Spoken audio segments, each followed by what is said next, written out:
आता जे महाराज साहेब जे आहेत ते कोल्हापूरचे आहेत का, वारंवार खरे आहेत का, हे सुद्धा कुठेतरी दत्तक झालेले आहेत. खरे वारंवार नाहीत.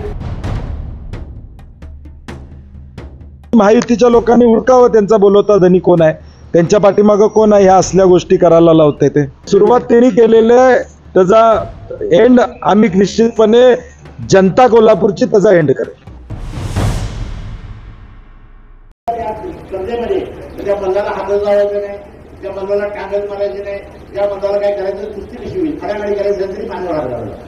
आणि मग हा मानवर हात घालायला झाला तर तुमचं गाडीचा आपला गाडा करता आहे अशी गोष्ट टांगावा करून आम्ही हळूहळू घेतलीच पोहोचतोय. तर मला या निमित्तानं सांगितलं पाहिजे, आता जे महाराज साहेब जे आहेत ते कोल्हापूरचे आहेत का, वारंवार खरे आहेत का, हे सुद्धा कुठेतरी दत्तक झालेले आहेत. खरे वारंवार नाहीत.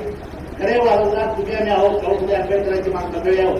आणि या वारंवाराच्या निमित्तानं निश्चितपणे कोणाला विचारचा उल्लेख बाबासाहेब साहेबांनी केला.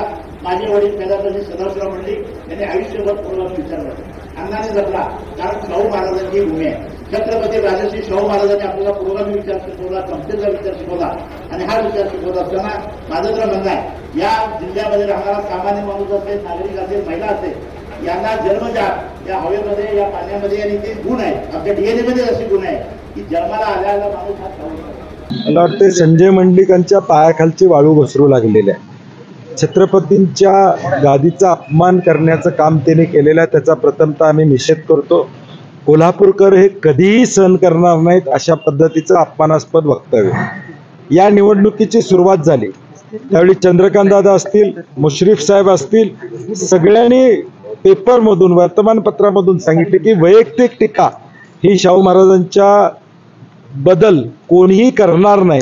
या पद्धतीच्या सूचना देऊन सुद्धा संजय मंडलिक आज आपल्या स्वतःच्या स्वार्थासाठी निवडणुकीच्या या रणांगणामध्ये आता लाखाच्या पुढं लीड वाढत चाललेलं आहे हे दिसून आल्यामुळं अशा पद्धतीची वक्तव्य करतायत. कोल्हापूरकर हे सहन करणार नाहीत, याचा निषेध आम्ही करतो.